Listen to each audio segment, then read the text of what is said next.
Yeah, it's Zach, stepping up to the game, living life prepared, I'm not here for the fame. With a plan in my hand, gotta make it alright. Through the storms and the struggles, I'm ready to fight. Prepare for the worst while I aim for the best. Zach's unique prepping, we're reaching new heights.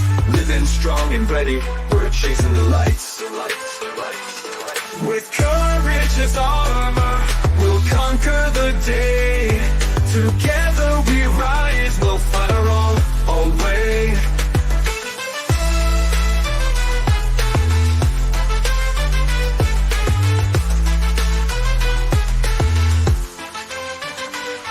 Stacking knowledge and skills, I'm building my base. In this world of chaos, I'm finding my space. No fear in the hustle, I'm sharpening my tools. When the world brings the waves, I'm breaking the rules. Stand tall, keep grinding, never lose sight. Yeah. Zach's unique prepping, we're reaching new heights. Living strong and ready, we're chasing the lights. With courage as armor, we'll conquer the day. Together we rise, we'll find our own way. We'll find our own way.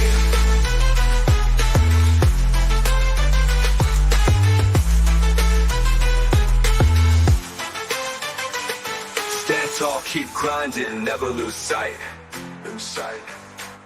Stacking knowledge and skills, I'm building my base. In this world of chaos, I'm finding my space. No fear in the hustle, I'm sharpening my tools. When the world brings the waves, I'm breaking the rules. Stand tall, keep grinding, never lose sight. Never lose sight. Yeah, stand tall, keep grinding, never lose sight. Lift brick every chain, with Zach in the lead. We'll never feel pain, never feel pain, never feel pain. With Zach in the lead, we'll never feel pain, never feel pain, never feel pain. With Zach in the lead, we'll never feel pain. With Zach in the lead, we'll never feel pain. With Zach in the lead, we'll never feel pain. We'll never feel pain, we'll never feel pain. We'll never feel pain.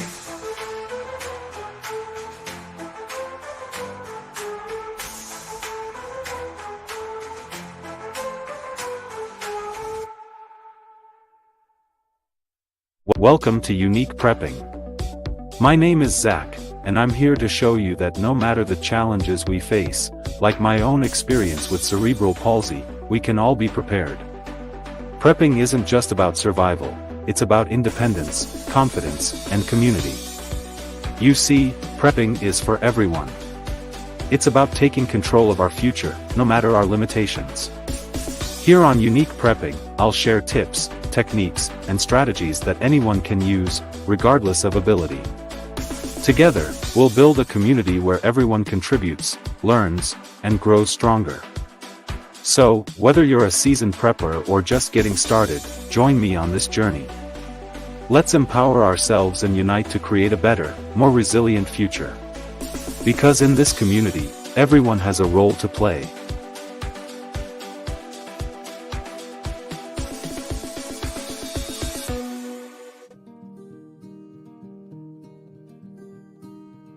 Disclaimer. While this stream is intended for everyone, some views expressed by guests or in comments may not reflect that of the content creator or sponsors. With that said, we welcome your views as a vital part of this community.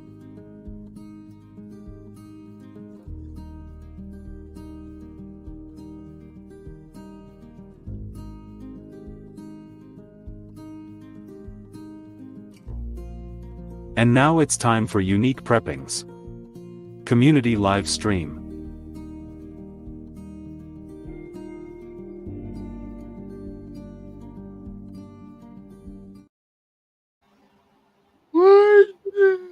Hey Zach, good to see you, brother. So, yeah, thank you for making the time to have me on today. I really appreciate it, and I think that there's a couple of topics that you've sent me, a couple of questions. It's going to be really getting into those.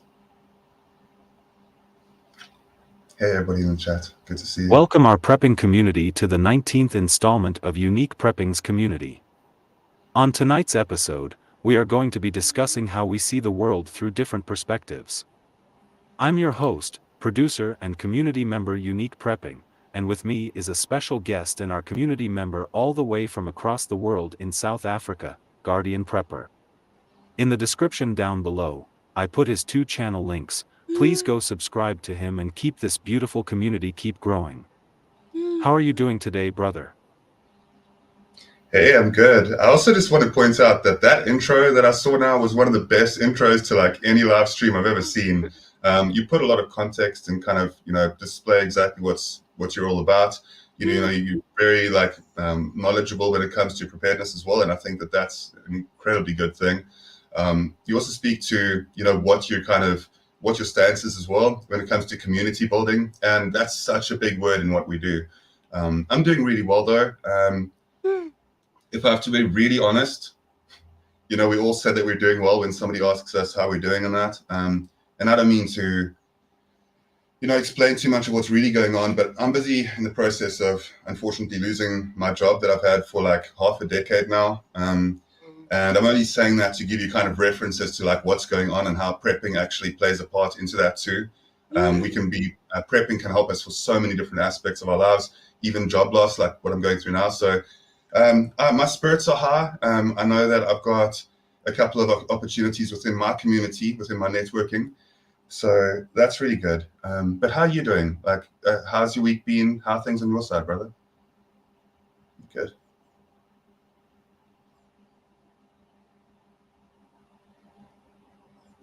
That's good, and I'm good today.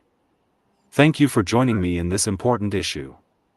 Prepping is often seen through a singular lens, but the reality is that survival requires input from a variety of viewpoints. Every individual has a unique set of experiences and insights that contribute to the larger picture of preparedness.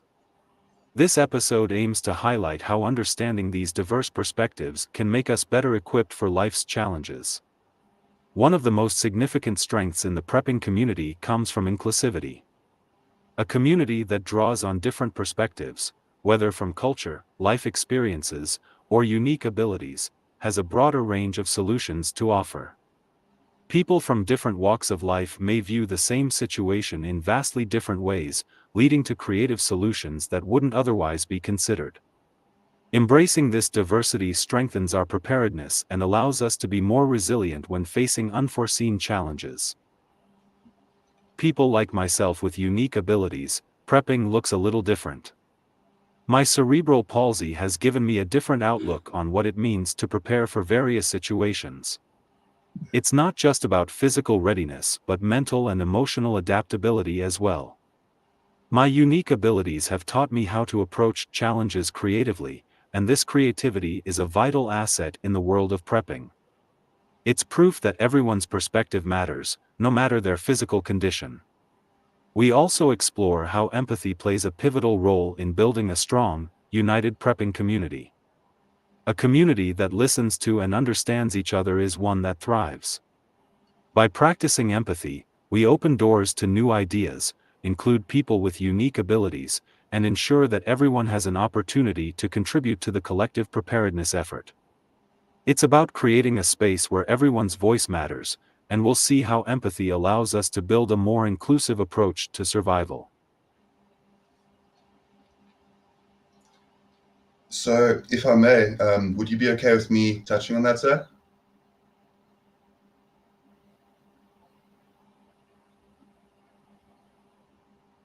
Hey, by the Throughout way, this episode, we will also discuss the barriers that prevent some people from embracing different perspectives. Biases, fear, and lack of communication can limit our ability to work together as a cohesive unit. Overcoming these barriers requires effort, patience, and a willingness to learn from each other. By acknowledging these challenges and addressing them, we build a prepping community that's more adaptable and better equipped for the future. We'll end by exploring how each person's unique perspective shapes their approach to prepping. Whether it's due to life experiences or unique abilities, everyone brings something valuable to the table. Prepping is not a one-size-fits-all strategy, and by considering a variety of viewpoints, we create a more robust approach to survival. Do you have anything to add before we start?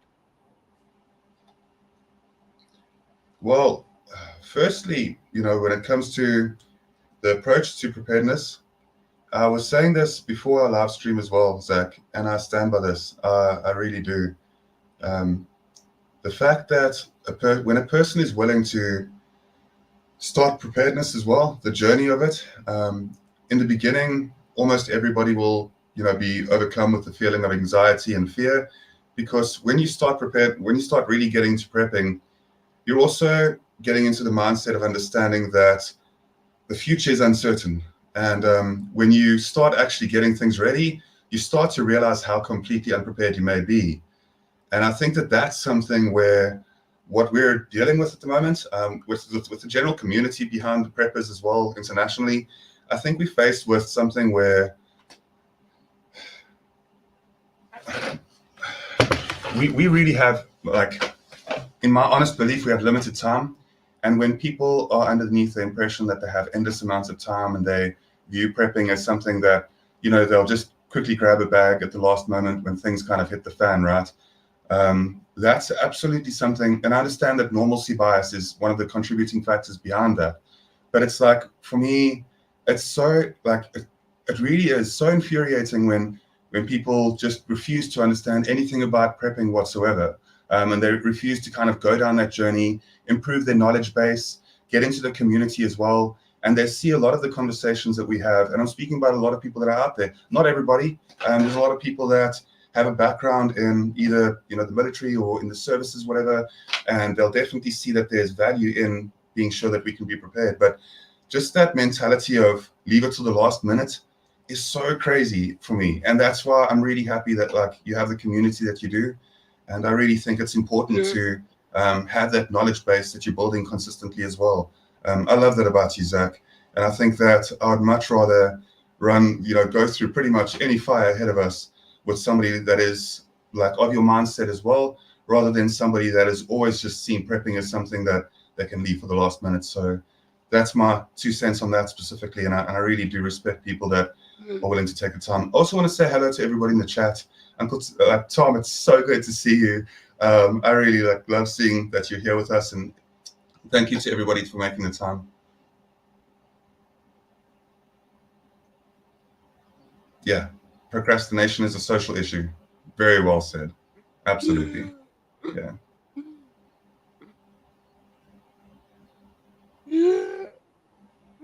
And what's happening now, right? Like specifically the hurricanes that are happening in the US right now, like that is really something to be concerned about. And we're faced with it consistently. There's so many different ways that things can kind of go downhill. So thank you for giving me a chance to comment on that, Zach. Much respect, brother.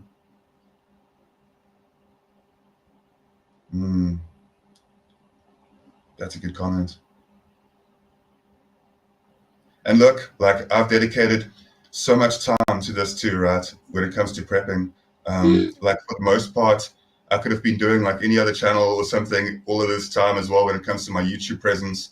And I've just put all my emphasis into specifically preparedness as well, and the different elements of that, because I believe that it's one of the most important things that we can do.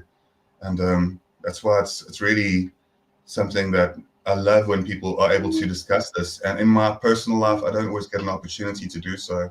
So when I get a chance to, like, speak about prepping, which is one of my favorite topics, like, I really just appreciate it. So thank you for giving me the floor to do so. You just got power back after 12 days.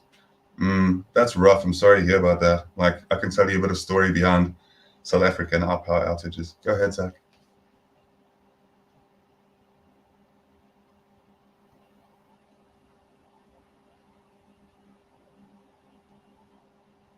Question number 1. How can understanding different perspectives help us become better prepared for challenges in life? That's a brilliant question, and I'm really happy that you're able to post some of these. I was reviewing some of these questions because it's very kind of you to be able to give a person a bit of context as well as to just the general state of some of the questions as well, and some of the topics that we'll be covering tonight and this morning for me. It's like 5:30 in the morning, everybody, on my side in South Africa over here. So to cover this properly, how can I understand different perspectives, right? So when it comes to our approach, I think that everybody's life story and their background and where they kind of landed in preparedness as well, the way that hey, good morning. Thanks for joining us. What's up? Hey. Yeah, I think that different approaches as well that people can have to life, their life experiences and their journey that they've had until the point of really getting into prepping. I think that that can add a certain flavor to the style of prepping that they have as well. I think that everybody, and that's one of the important roles behind community, is you need different like aspects of people's personalities as well and their strengths. And when you're going through those, you can definitely get well ahead of the curve by adding a lot of people in your community that are from like, different skill sets as well. So absolutely. Hi, by the way, thanks for joining us. You doing all right? Yeah, I have the understanding absolutely with what you just said. Hold on, which microphone am I on? I never know. I gotta understand. Oh yeah, okay. I gotta agree with what you said there. Yeah.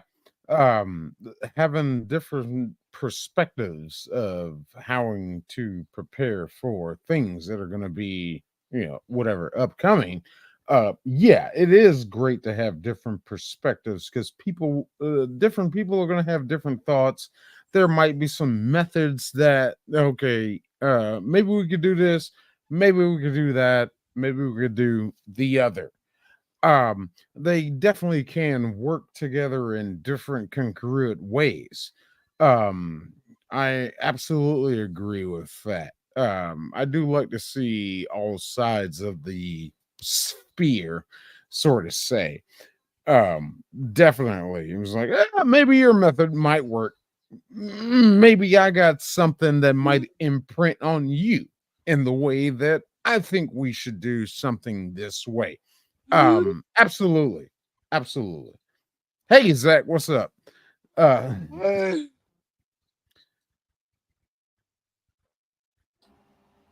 That's extremely well put. I think so too. I think that that really helps us a lot.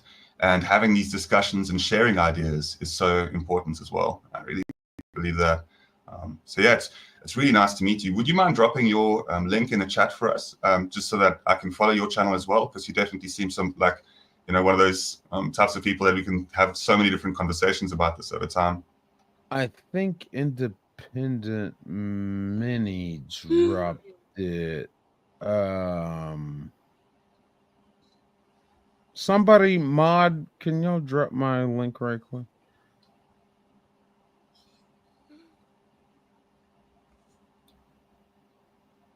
Or I can try to find it.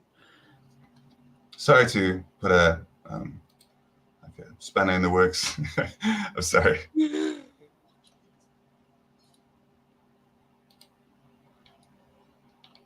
Different perspectives offer insights that we may not have considered on our own. These insights can lead to innovative solutions in prepping, helping us prepare for situations we didn't initially foresee. When we understand how others think, we gain access to new ideas that expand our preparedness toolbox. This broader understanding can be critical when conventional methods fail or are unavailable. For individuals with unique abilities, prepping is approached differently. Those who have learned to adapt due to physical challenges often develop creative ways to overcome obstacles. This adaptability is a skill that can be transferred to many prepping scenarios. Learning how others with unique abilities prepare can inspire new strategies for the whole community. Prepping should be inclusive. When we engage with others who see the world differently, we create a space where all voices are heard, and all solutions are valued. That's a good point there. Yeah, prepping should be inclusive. Absolutely. If we're going to survive, we need to do it together. It allows us to build a prepping community that's diverse and, therefore, stronger.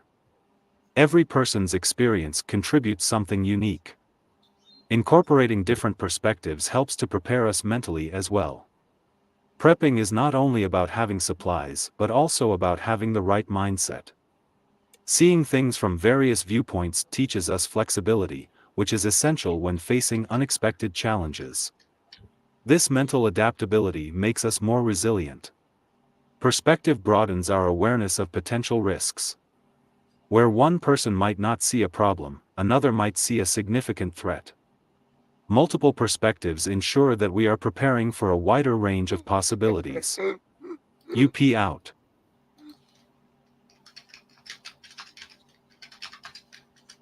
Great point. Of Yeah, course, so great point. different people, that's why strengths matter so much as well, like different people's strengths and their kind of the hand of cards that they have, because each different person has a couple of different ones, right? Some people specifically, like there are people that it would be great to have in your community if you know somebody that really enjoys fishing. And I don't even say this lightly. Some people really enjoy that, and they can spend the whole day by the river, and they can just enjoy it because it's kind of like what their forte is, you know. Um, where some other people, like I find it extremely boring. And I apologize to anybody, you know, that's really a fishing enthusiast, because I completely understand that there's an art to it. But I just was never, it wasn't really, you know, something that I grew up with completely. I can fish. I'm an adequate fisher. I live near a river as well, so I'm capable of doing so. But it's not something that I like. So finding people within your community as well that have the preferences to do certain skill sets is so much better for you. Like I really enjoy bushcraft. I also thoroughly enjoy a lot of like scouting and navigation, orienteering. Those type of elements are really my fun suit. So when it comes to that, having different people that have their strong suits and adding those people together is where you're speaking about as well, that strength of community, Zach, 100% so. You see, Truth to Tom is one of the people that absolutely sees the value in fishing there as well. A bad day fishing is better than a good day at work. So I think that, you know, for being out there in the outdoors, I'll go a lot of the time as well with some of my mates that enjoy fishing, and I'll just be there for the experience too, just to be out in the outdoors. So that part of it's really good. Do you have any comments as well on that, Sick? Okay, I can't drink my drink. I can't drop my link properly. United Mini, could you drop mine? And also, can you drop Guardians? Because I want to subscribe to him. I think I might be subscribed to you, actually. Let me check.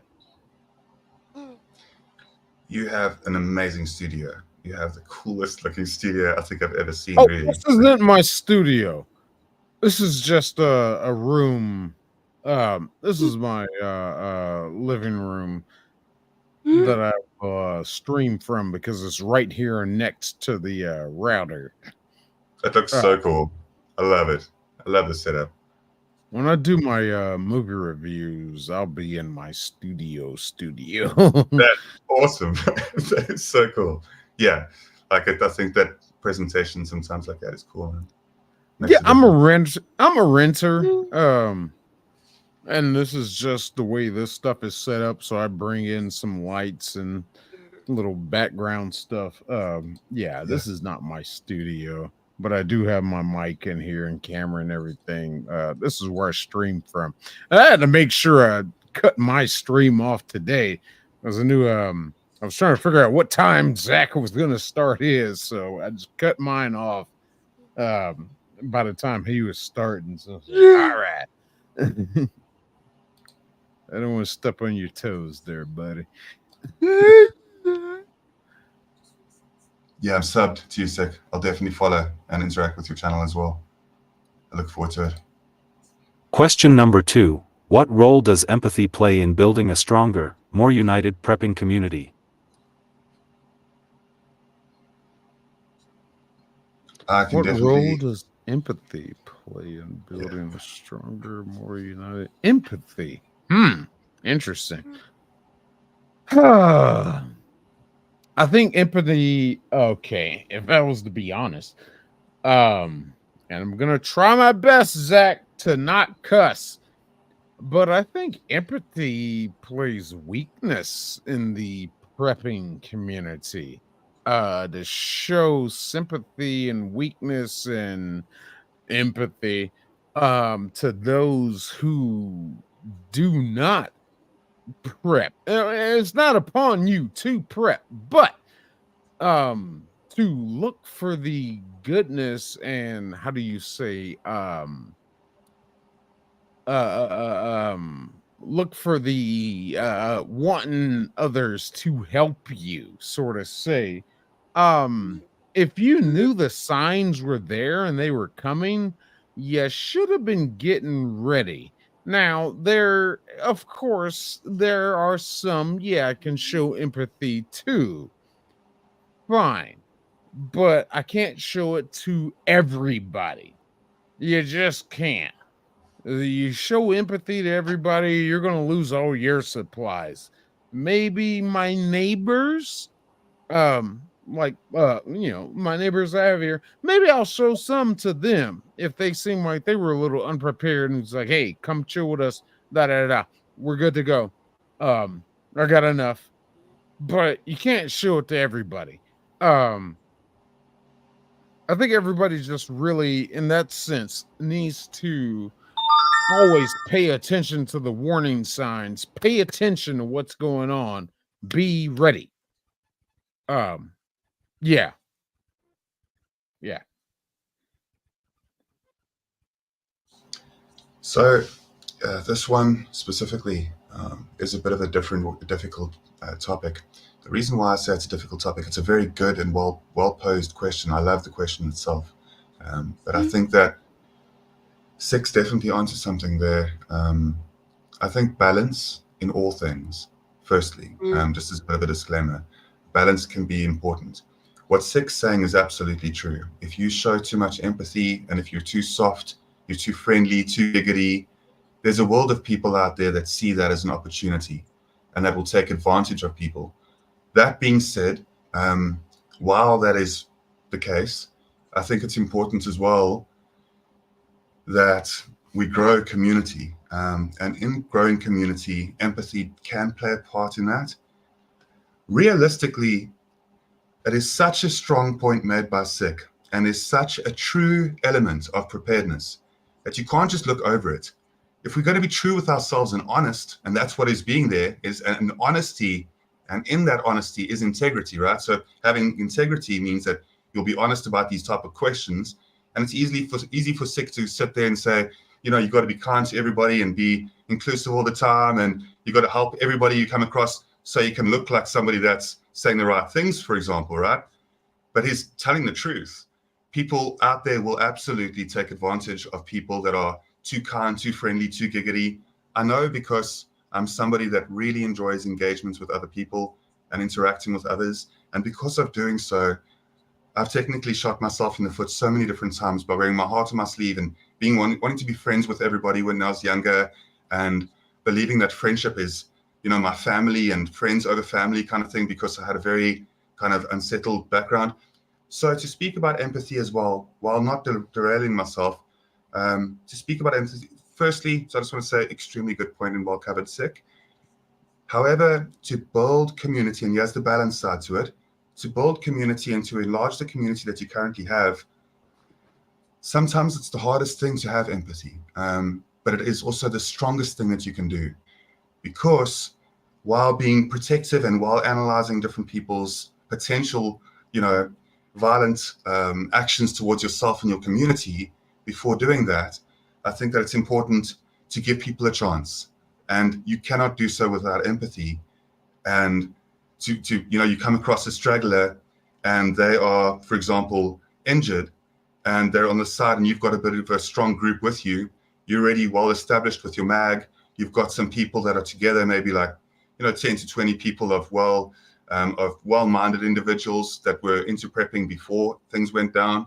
So you've got a strong basis already, but to start building and to actually increase the community, you kind of have to, you've also got to look out for people that are doing this specifically. The injured person on the side of the road often is bait. So be careful of that too, that they're actually setting people up so that they use your empathy against you. And that's what can also happen. So be extremely careful of that. You've got to be so careful because people will. They know that people are inclined to, oh, shame, you know, specifically if it's a young person as well. In wartime, people do that consistently. They'll use kids, child soldiers, to go into a situation because everybody thinks it's just a kid. And then that person has more tags on that person. That person's got like a higher count, K count, than people that are double my age. So just be very cautious about that. Empathy can get you into a lot of trouble, but it's also one of the strongest things that we have as people. So balance in all things, absolutely brilliant raised question. And I love 6 Point. Thank you for being honest. It's so refreshing when people can actually just be direct about something instead of just pandering and trying to say the right thing all the time. So yeah, absolutely. That's a great representation of an episode of Breaking Bad. That AMC show Good with show. Bryan Damn good show. Cranston. Yeah. The scene where I forget the character's name. A Combo. When Combo was they decided to expand their territory and move off into improper place, you know, they had the guys that were running that block, whatever, had the kid that was there. So Combo didn't think anything about it. And this kid is the one that ended up pew-pewing him. And it's just like, yeah. So yeah, he's not thinking about this kid. He's just like, yo, move on, little man.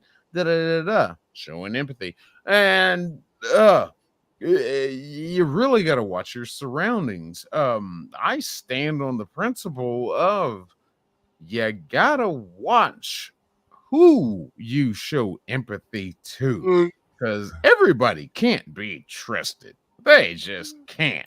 I just went through this. Well, anyway, it wasn't about trusting in this guy, but anyway,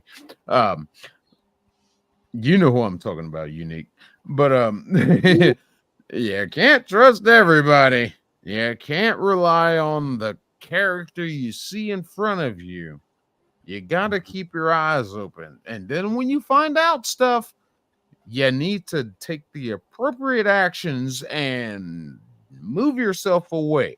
I could see that working the same way in the prepping community. Yeah, maybe I'm showing you, even if you're my neighbor, maybe I'm showing your empathy. You know, I've met you, talked to you a couple times, but once you come into the safety of my shelter to where I'm showing my empathy to you, as soon as you get out of line, please believe it, I'm gonna kick you on right on out. All right, I'll send you out to the wolves. I'll put you right out. Act right. But yeah. Well said. I love it. I love that. I cannot wait to have a couple more conversations with you, Sick. I really hear where you're coming from, and I think it's so true. Empathy helps us understand the needs of others within the prepping community. A united community is one that considers the vulnerabilities and strengths of all its members. By practicing empathy, we are more likely to share resources and knowledge in ways that benefit everyone, especially during times of crisis. Empathy fosters cooperation, which is critical for survival. For people with unique abilities, empathy opens doors. The prepping community often assumes that everyone has the same physical capabilities. Empathy allows people to see that those with unique abilities have valuable contributions and need to be included in the planning. This ensures that prepping plans are adaptable and suitable for a wide range of needs. Empathy drives us to collaborate rather than compete. When everyone is looking out for each other, we create an environment of mutual support. I don't know. The idea of every person for themselves weakens a community, while empathy strengthens it. A supportive community will fare better in emergencies than one divided by self-interest. It also helps to break down stereotypes. Often, those with unique abilities are underestimated in their capacity to contribute to prepping efforts. When empathy is present, people are more open to learning about the diverse ways others can contribute to the cause. This leads to a more inclusive approach to prepping. Empathy allows us to address emotional preparedness. People with different backgrounds, experiences, and abilities will handle crises differently. Being empathetic helps us recognize that mental health and emotional resilience are as important as physical readiness. That's true. This ensures we are preparing the whole person, not just their material needs. UP out. Empathy can lead to a division. Empathy can lead to self-interest. Empathy comes from the a two-sided system, in a small sense a three-sided system, to where you're empathetic to somebody else that might have a higher rank, in the sense of a preparedness community that are trying to survive, or no, I don't feel empathetic for this person, so you create a division there. um I get what you're saying, in the sense that empathy can lead to more people coming together and learning each more skills that we can use together as a community trying to survive. But also at the same time, that empathy can create a problem to where, oh, this person, let's say this guy is let's just say some guy, he's he seems so nice, he can do this, he can basket weave, uh he knows how to filtrate water a better way that we can. But at the same time, this guy might be he might be a Lobo Grist. It's like, how am I supposed to feel empathy for this guy if I know the horrific things he's done, but he can filtrate this water? It's really tricky. But I understand what you're saying. I really do. I really do. Um, that's a tricky one. That Do you think redemption exists though? Do you believe that, and if I may ask you, Sick, do you believe that people, depending on what it is, I think that if you harm women and children, and I'm sure that you'll hear what I'm saying when I say that, I think that there's a certain cutoff point when it comes to redemption for people. I do believe that there are people that have committed crimes that are too heinous to ever come back from, and they've desensitized themselves and completely ruined their moral compass. So they have no empathy whatsoever. And it's at times like that having empathy for those people, absolutely, yeah, that's where you're saying, and I think that I stand with you 100%. That's why I say balance in everything, because it's always easy for us to have a specific narrative on any topic. But I think that the three of us will all, the three of us on panel and a lot of people in the chat section as well will agree that you've really just got to have a lot of insight when it comes to, and follow your intuition at times too. Not always, because your intuition can be wrong, but if you develop a strong sense of intuition as well, that can really give you a good compass sometimes.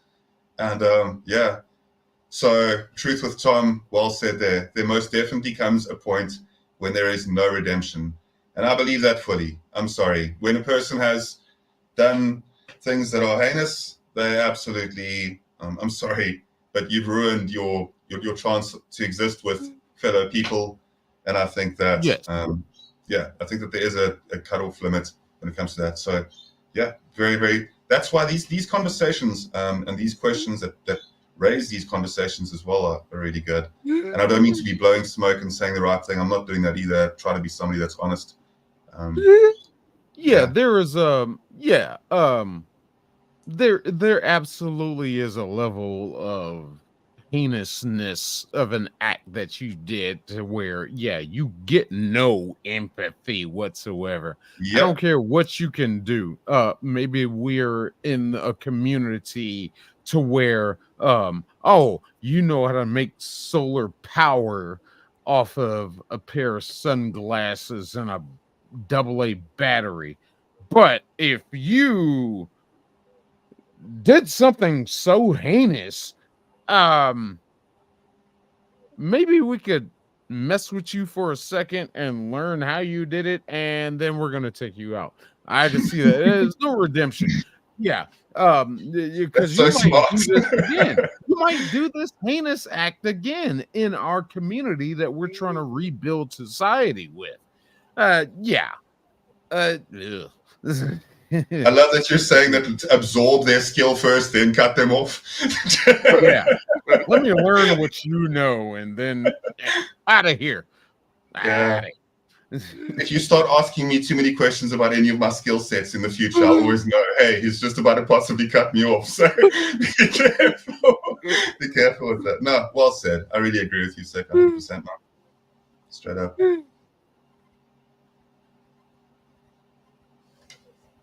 What's Zach got? Question number 3. In what ways can we incorporate diverse experiences and viewpoints into our own preparedness strategies? Go ahead, Sek. Ooh. In what ways can we incorporate diverse experiences and viewpoints? I think that goes back to that previous question. Having different views of opinion, but yet letting them come together to work with each other. I think that's about like that last question. Um, of course, people are going to have their different ways of thinking, and yeah, we can come together and like, oh, well, I think we should do it this way. I think we should do it that way. Well, maybe we can make our ways come together. Maybe we can figure out something to make them both work. Or better yet, how about if we got the supplies to do it, you try your way, I'll try my way. We'll see which one works out better. Something like that. But yeah, I could see diverse opinions definitely coming together to figure out a situation that's going to be, outweigh the needs of the many than it does for the few. I could see that. Yeah. Yeah. Yeah. Yeah.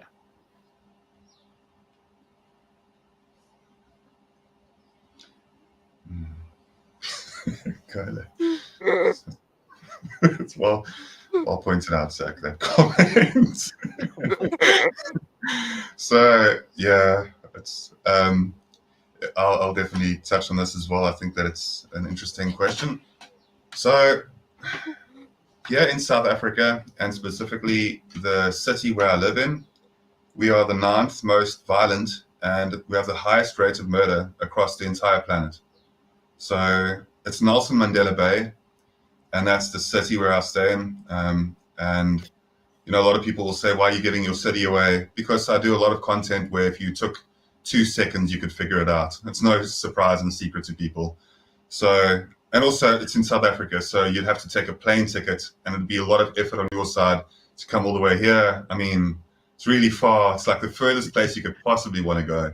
Yes. Anyway. Hold on. Sorry.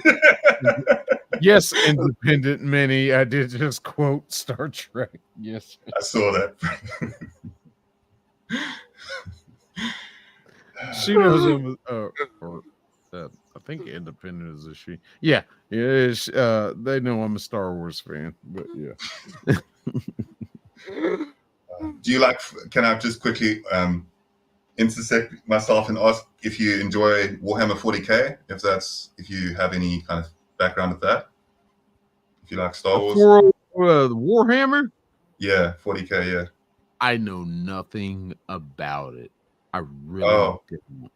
We've got to sit sometime, and I'll definitely catch you up to speed in the best way that I possibly can. But I can assure you that if you enjoy sci-fi like Star Wars and Star Trek, anything like that, specifically like any of the Babylon series, anything, Warhammer 40K is the most deepest universe that I could ever take you down in terms of like lore-wise.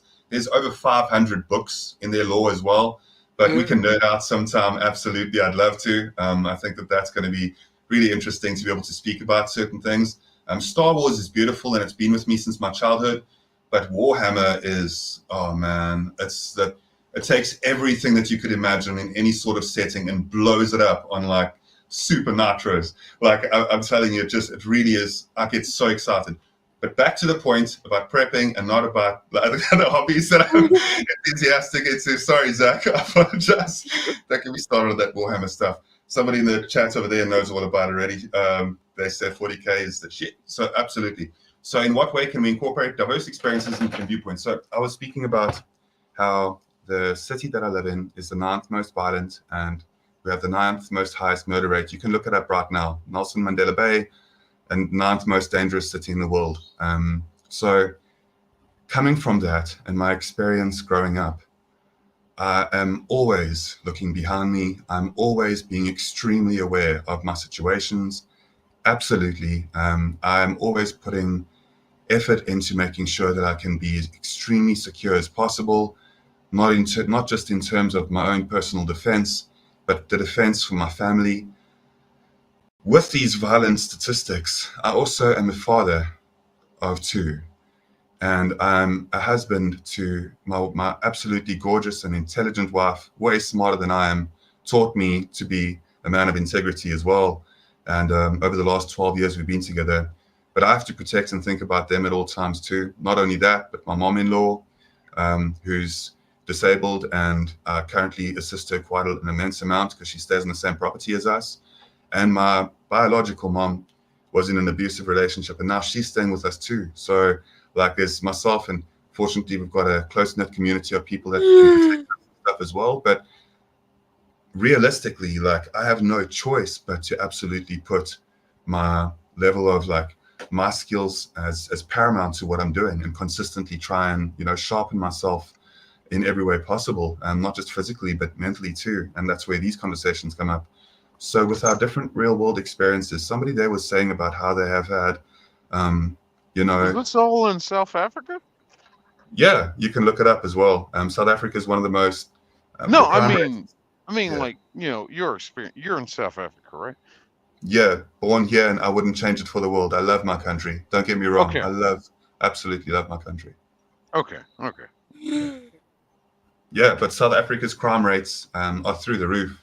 We have ridiculously high crime rates in certain ways, and our day-to-day experience is very different from a lot of. Hey, Mayhem, good to see you, brother. Our day-to-day experience is very different compared to a lot of other places as well. In fact, we have more high violent rates than some war-torn countries right now. Oh, Think about that for a absolutely. second. Yeah. Yeah. So our own experiences can teach us, and we can also share those experiences with other people. I have to try to not be paranoid when it comes to certain things. And even though we have these violent rates, if you had to walk beside me for a day and see the interactions that everybody has here with each other, it's beautiful. We have so much community here, and so many people that are willing to get along and work together. And if you look at back at our past, we have one of the worst pasts ever when it comes to our, like, historically. And then we've come from that horrible past and been able to, in a lot of ways, make for like an amazing country. So sure, it's really violent, and the murder rates are crazy and the crime rates are through the roof. But if you take a second and just look at the bigger scale, where we come from, and the fact that we're heading to hopefully a place of peace as well, where people don't have to stress the way that they do. But realistically, it's those experiences that kind of shape our journey within preparedness. And yeah, and it definitely comes down to our things that we've got to master. Somebody was saying that they had been without power outages for 2 decades, for about 20 years. We've had consistent power interruptions that they've only been able to resolve this year. It's the first time in 20 years that we've been able to go through a couple of months without having daily power interruptions from 6 to 8 hours every day. That destroys small businesses. It makes it impossible for certain like industries. But I've been speaking a lot, and I hear my own voice. I'm busy rambling at the moment, and I don't mean to do so. So yeah, thank you, and I really appreciate this question. I really think all of our experiences and our backgrounds can make us much stronger, and it's that pulls us together and makes us much stronger as a community. So thank you for that. Do you know of the band Die Atwood? Please, no. You know, you could have mentioned Elon Musk being from South Africa. You could have mentioned Adrikus, who's currently in the UFC, one of the best UFC fighters out there. We've also got one of the biggest slap champions out there from South Africa too. The Antwoord, which you're mentioning, the reason why I say, oh no, is because that music and that certain roughness that is with them is a real aspect of the country that I live in. There are people. I really love that band. I really love them. Yeah, they are. I don't want to speak bad about them because I think that they made it really big, and they've got a really crazy kind of psychotic kind of way of just delivering their music. That band actually shines a little bit of light on the hardships of South African rural living in some ways too. Yeah. Oh, Nomad asks a question. No, I've been speaking too much. I'll answer that question as quick as possible. There's a lot of government corruption in South Africa. It was so much worse before. It's getting better. It's getting a lot better over time. And that is amazing to see people working together, and the corruption, fortunately, you can't even blame the corruption for the corruption, because it's there's so many levels and layers to it. And obviously it's terrible and it's robbed South Africa in a lot of ways. But at the same time, it's difficult. I could have an hour conversation about this topic specifically, but it's getting better. Yeah. Mayhem, we need to talk. What's going on? Oh, whoa. I'll message him later, sir. That's also another quite good. I see Ben's. We can start by actively seeking out experiences and advice from those who live differently than we do. Yeah. For example, individuals with unique abilities have developed ways to adapt to physical limitations that can inspire creative solutions in prepping. Their strategies for overcoming daily challenges can teach us how to prepare for crises more effectively. Incorporating these diverse experiences will make our prepping plans more comprehensive.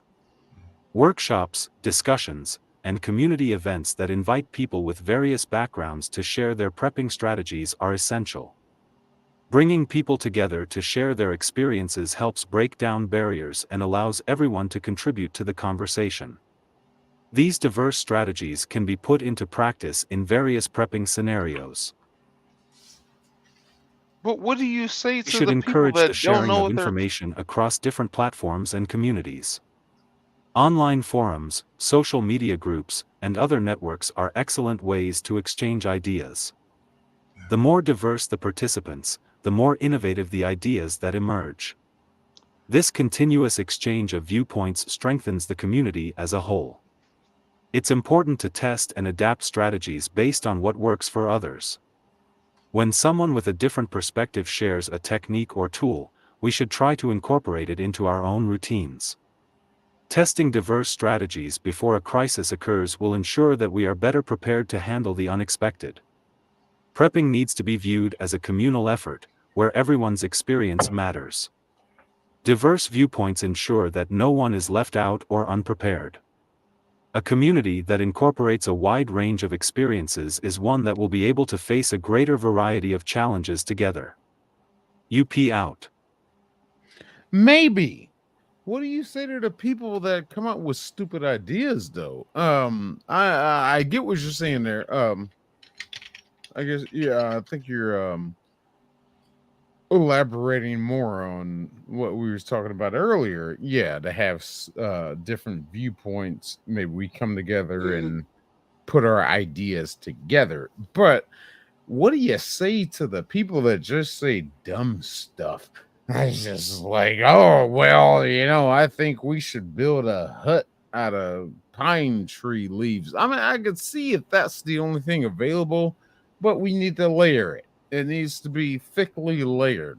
But if I find something else that's more thicker and covering of to protect from the rain, sort of say, they don't want to do that because it's harder to climb up and get in the tree, climb up to get those leaves that are going to provide more protection. It was, oh, I don't want to do that. That's stupid. These are right here. These ferns are right here. Let's just use this. And it's like, what do you say to those people in a sense? It's like, no, we need to put in the extra work to make a better shelter for ourselves. And I'm talking Lord of the Flies stuff, kind of stuff here. Let's say if the stuff hits the fan here, I don't even know what to think. The worse we're gonna look at, of course, they're gonna lose our internet, of course. And people are gonna lose their minds. But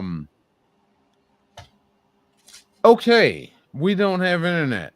Let's focus on water. Let's focus on food. Let's focus on this. Let's focus on that.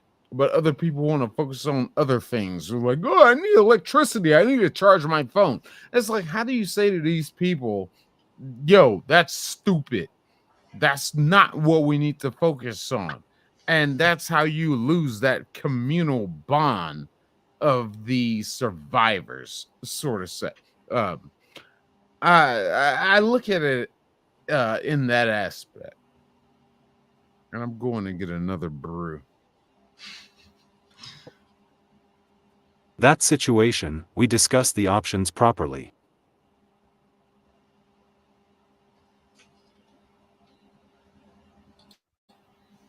So yeah,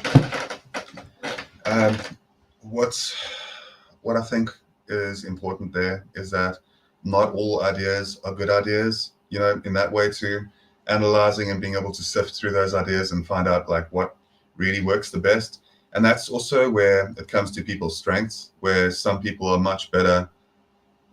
Yeah, Ben George said it well there. It's better to weed out the bad ideas ahead of time, the bad ideas basically ahead of time, and that's prepping. So it comes down to like obviously understanding that too. Like that's going to be important.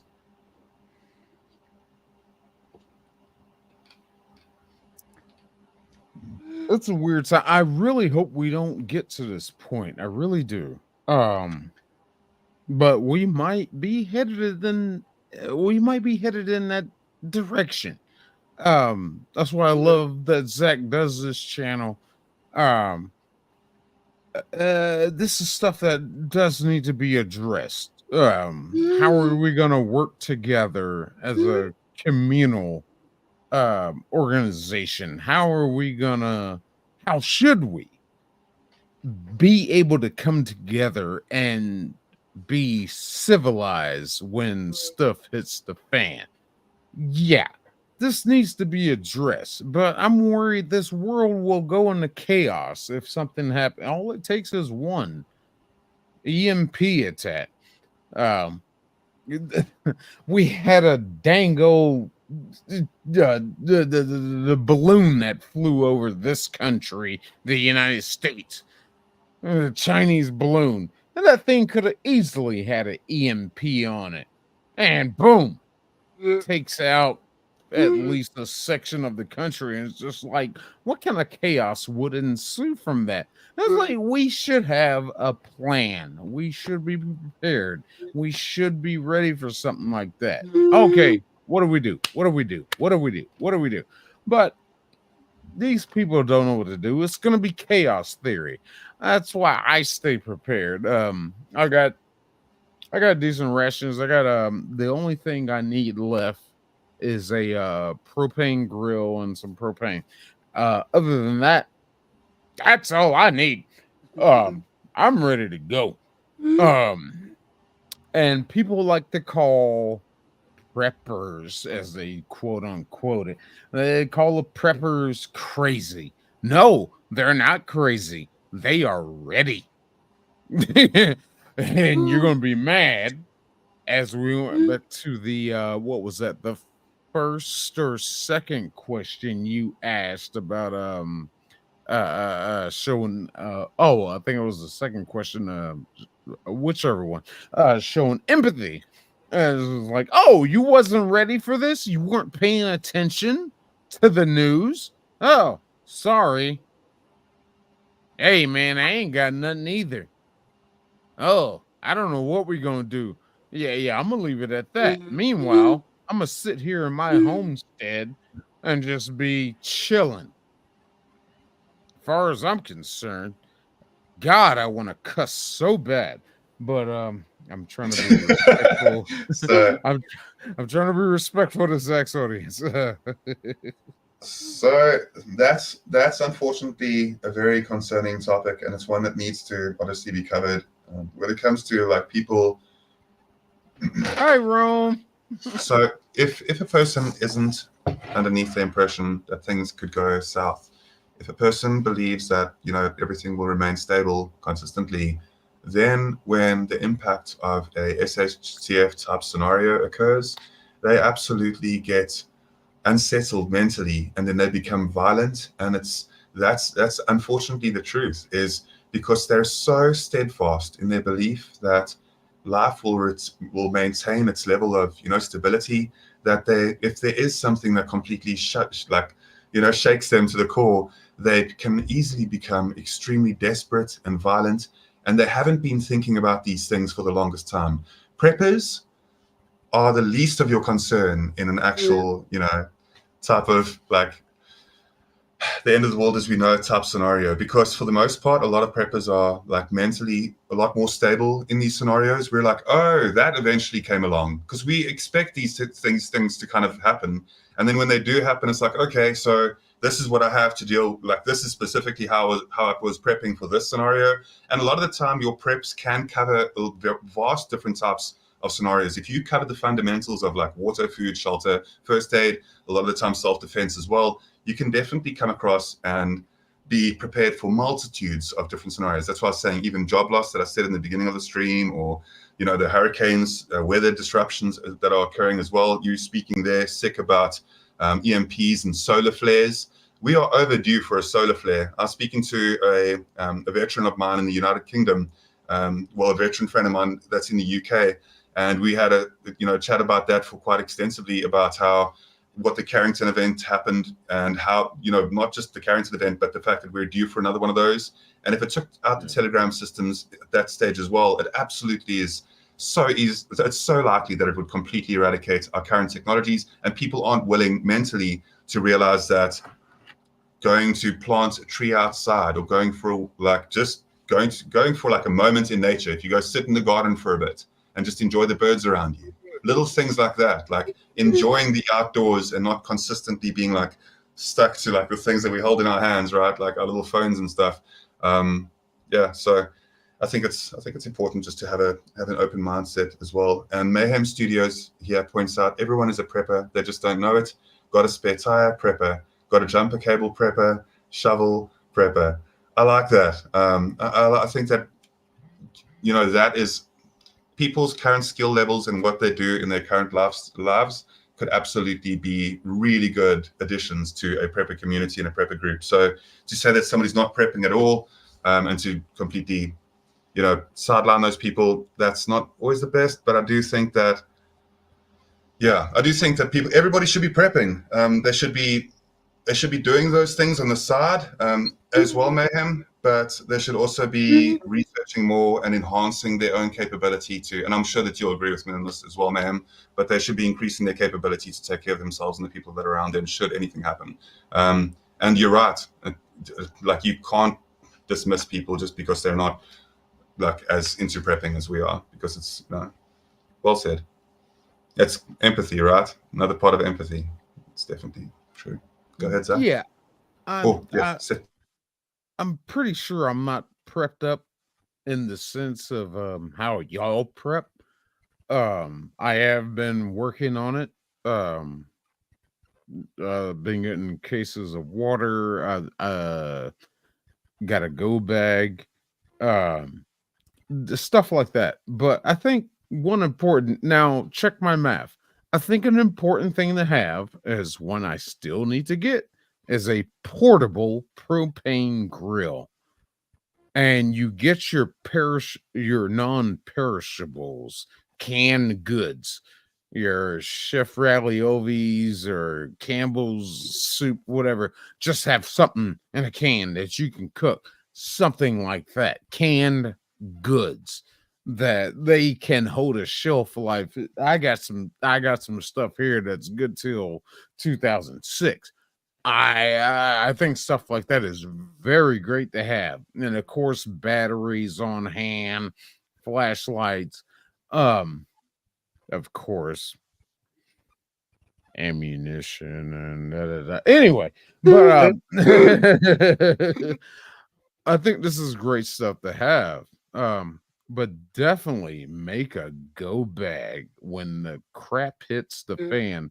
Wow, this feels so weird not cussing because I just got done doing my stream and I've been cussing my butt off. um, definitely puts you a go bag together. Yeah.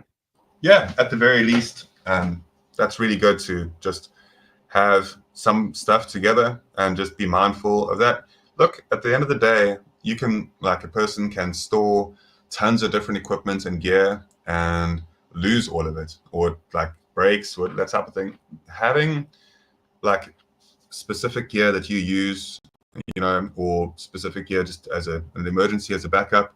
For the most part, knowledge and community and skill sets are so much more important than any gear. So, I mean, fortunately, in 2024, most people that are into prepping understand this on a fundamental level. They realize that there's no way that you can be prepped just out of gear. Items really aren't that much. It's the community that stands together, sharing knowledge and looking out for one another.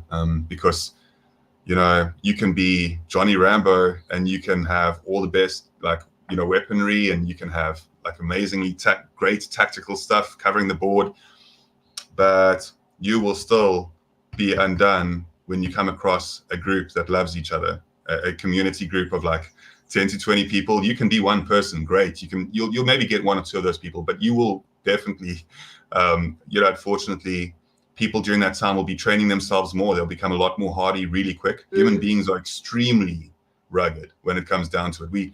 We kind of, look past that element as well. But when it comes down to who we are as people, we can endure a lot. And we should remember that too. But what you were saying earlier, Sick, you were saying about having empathy and kind of when people get crazy, sometimes it might be a strategic advantage to just step out of the way of everybody that's panicking and going crazy during like an SHTF. People will become ruthless and stuff as well. So if you have the ability with a go bag, or if you've got the ability to go to a second location that is more secure and, a little bit isolated potentially compared to, being in the middle of a city, if you've got an area to go to somewhere like that, do so. Maybe just, have a community group that's well established beforehand, which is what we're supposed to do with mags. And then when things happen, kind of just, and I'm not saying don't help everybody, but realistically, are your suppliers capable of looking after everybody in your city? If they are, fantastic. That's amazing for you. Well done on doing so. But your community that's around you, your local area, you should be building rapport with people now and just making sure that you're on good terms with as many people as possible, because you won't know when you need them.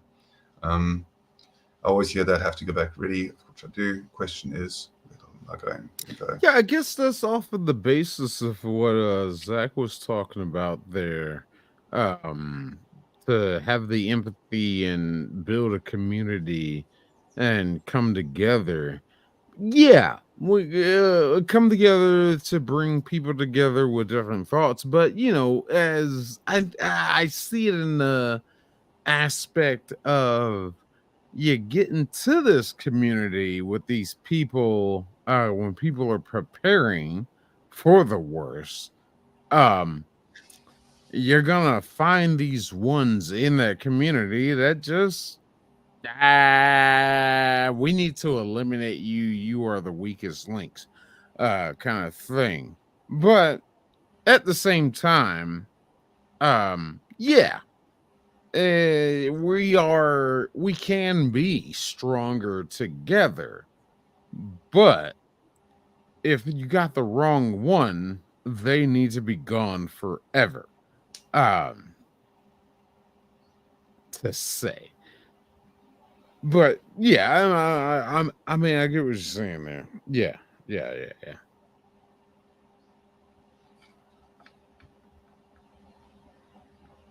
Hey, Ripco, good to see you. And hey, Tuck, thanks for joining in.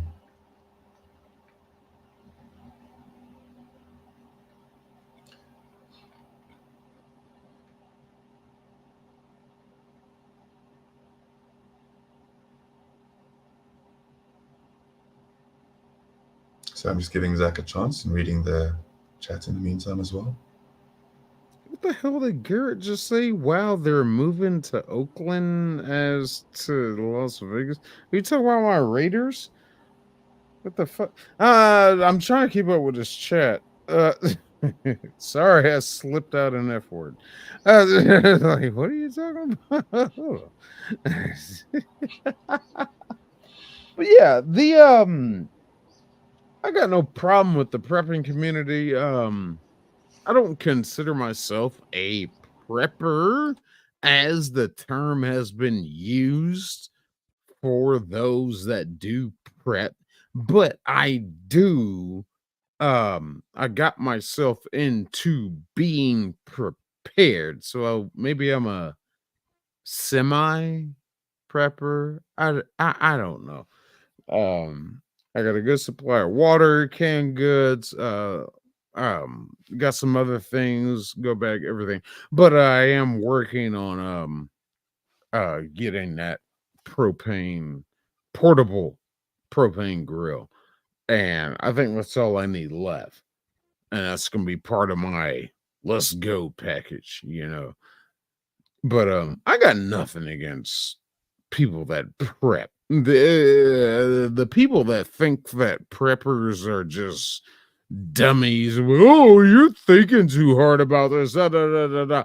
These are the same people you're going to be running to when you need help. When the when it hits the fan, these are the people that you called crazy and idiots. Oh, help me, help me, help me. Nah, no, no, no, no. Or maybe I'll give you a can or two or something. There you go. But I got nothing. I got nothing against the prepping community. It's just these are the times we're living in right now. We don't know what's gonna happen. We don't. Ugh. It's so sad to think about that. Guardian, can you help with this question?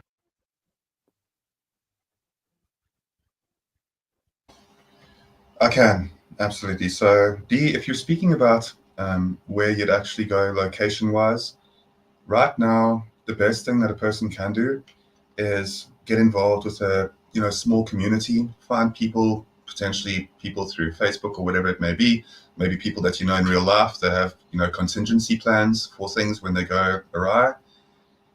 Realistically, we're all a couple of months into a really big SHTF. We kind of find ourselves on the same playing field, irrespective of who you are, unless you have a super bunker, and nobody really has that except for like the extreme wealthy, or like somewhere extremely locate that they remote that they have. What a person has to do is realize that with a community group, it's the only way that you'll ever be able to survive as well. So having like a couple of people and having some sort of place where you can, in the meantime, start having a bit of a bug out location. And bug out locations don't need to be extremely expensive either. It can be done slowly but surely. If you have people that are willing to put up a shelter, you can start growing certain vegetables and fruits specifically that take longer. Try and understand the best locations for an SHTF, kind of like a bug out location as well.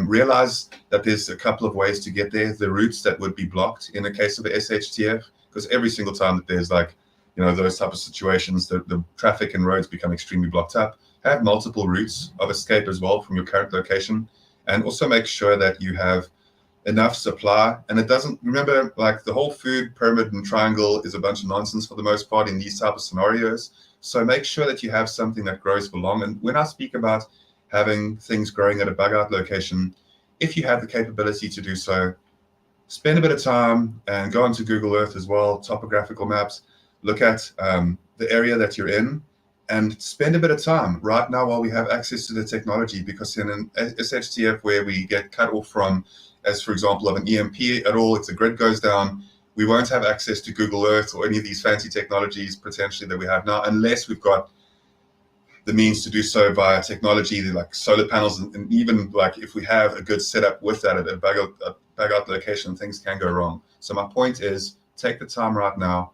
to spend on Google Earth, look at your entire area. Where is an area around you that is going to be remote but is still sheltered enough where you have supplies around you? And not only that, but that's close enough to sources of food and also understand, while you can, use internet to research as much as possible the foods, the fauna and flora in your local area, what is when it comes to things that are edible as well. Find out different ways to do so. I hope that all of this kind of paints a picture as to what the question that you raised was. And Ben George says there brilliantly. Thanks for that again. Ben George, you've been really raising some brilliant points as well. But Ben George says, find a place to become almost invisible. Absolutely. In the beginning, we're speaking about trusting people and all of that. I will say that in the beginning, it can be much more strategic for you to keep an eye on people and see what they're doing, and then understand at that point what they're like. It helps to kind of watch people for a bit if you encounter other strangers as well in a SHTF, and see what they do when they encounter other people and how they interact. Because if you hear what I'm saying, like there's a lot of ways to analyze people and to have a bit more insight. Don't just, think that people are going to treat you kindly just because you would treat them kindly. That's obviously, but I mean, I'm sure you know that already. So I was happy to floor that question for D. Thank you, Zach. Absolutely, go ahead. Yeah. D, if I was to say anything. Hey D, it's not about running to safety, but rather we need to find a safe place to go. D, if I was to say anything to elaborate on what Guardian just said, find the high ground. You got to go Obi-Wan Kenobi with this. Get to high ground, because I think what might happen, when the crap hits the fan, dams might be blown up. There's going to be some flooding. There's going to be instances of low-level lying plains being flooded. You get to high ground. If you got any high elevation areas, and elaborating more on what he said about finding vegetation that's usable. Yeah, find an area like that. I already got a place there I got a place already. Oops, sorry. Don't remember.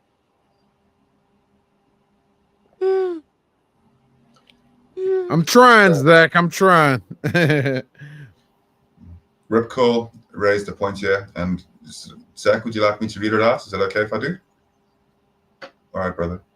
Ripco Readiness says, I think they are causing events/disasters so they can relocate and condense people into high-density housing while buying up all the land for pennies on the dollar for their 15-minute cities, 15-minute cities and resources. So what the greater plan is with regards to that, I think that there is a lot of things at play. I think that right now, if there was ever a time to be ready and to stay calm amidst the storm, which may be on the horizon for us in the immediate future, we all know, look how much tension there is across the world in various different places. There's a lot more war happening than you think right now across different regions all throughout the world. Very high tenuous places that have so much, that are so stressful, and that have like a very high likelihood to spill off into a global scenario. We all are aware of this. We know that WW3 could be right around the corner, and I don't want it to be that, because war is horrible. There are no winners in war, and I just want to say that. Is it not happening right now? What's that? Is it not happening right now? I mean, they haven't classified it as it. Yeah. There's actually a sentiment that it's been happening online for a long time already, that it's just behind closed doors, basically. But there's of course, obviously online, there's countries that spend an enormous amount into cybersecurity, and as cyber warfare online globally has been, continuing for quite a while. But I think, it's a very, very good point to make, actually. Sick. Well said. No, you explained it. You explained it even more perfectly there. Yeah. No, because apparently Okay, so if you guys don't know these terms already, take them down on the side that I'm speaking to chat. Anybody that isn't too aware of this already, but go look up what Stuxnet is. You might be familiar with what Stuxnet is, and Nitro Zeus. Stuxnet are these the online warfare that's been continuing for quite a while. And Nitro Zeus, not the transformer, but Nitro Zeus, the program that's an affiliation of a large amount of countries across the world pooling resources in and basically forming an extremely strong online presence in terms of cybersecurity and global, warfare when it does come to that. So, yeah. Yes, It's a deep dive. absolutely. I'm going to type it into chat, and you That guys is can a just deep type it dive. in. Yeah, it Check is. it out when you got time. That is a deep dive. Yeah, that's where we're at. We're headed. This idiotic leadership that we have going on in this country over here in the States, they are definitely moving along this process that's going to put us into an official sense of World War III. Is just like, stop it, stop. But these people only know one thing: we got to keep power. No. So at the expense of the American people and in the long term or the outside effect of it affecting our allies, also affecting our non-allies. Hey, stop. But no. This is where we're at. And lo and behold, it's an election year. So this is where we're at right now. This is wow. Uh, I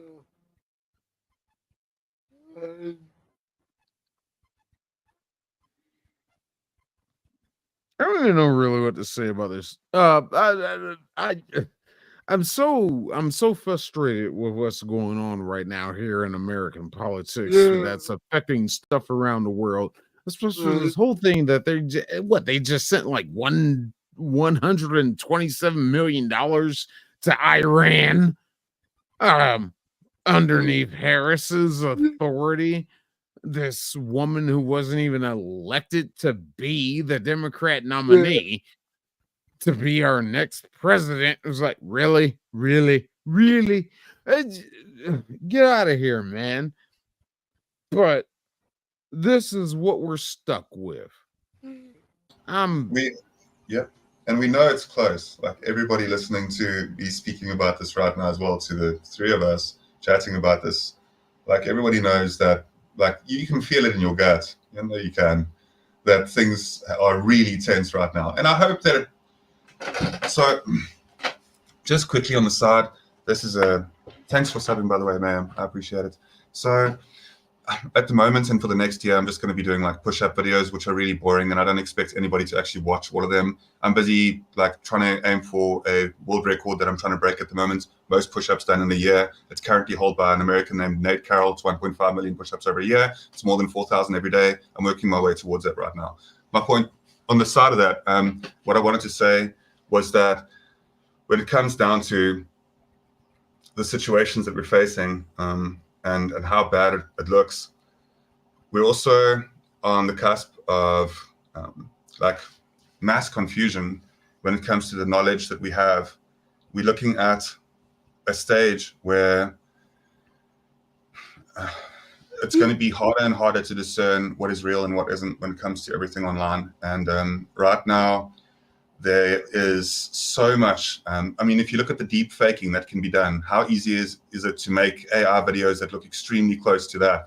And every like single month, there's just another like chapter in like how well advanced AI is and open, ChatGPT and what it's capable of doing. And it's beautiful. There's amazing things that add and contribute to our lives. I think it's very interesting and it's exciting. But we are also at a time where anybody can have access to any sort of AI creation that they want. There's very little limitations on it. and anybody can basically create something that's a monster that could just like kind of, I don't know. We all know all of the movies around it as well, and how bad things could kind of end up. We've all seen how much like we can go down the rabbit hole of all the movies, iRobots, and all of those type of things where technology goes bad. Don't get me started on movies. Yeah, we that's true. We're at a very interesting stage right now when it comes to that.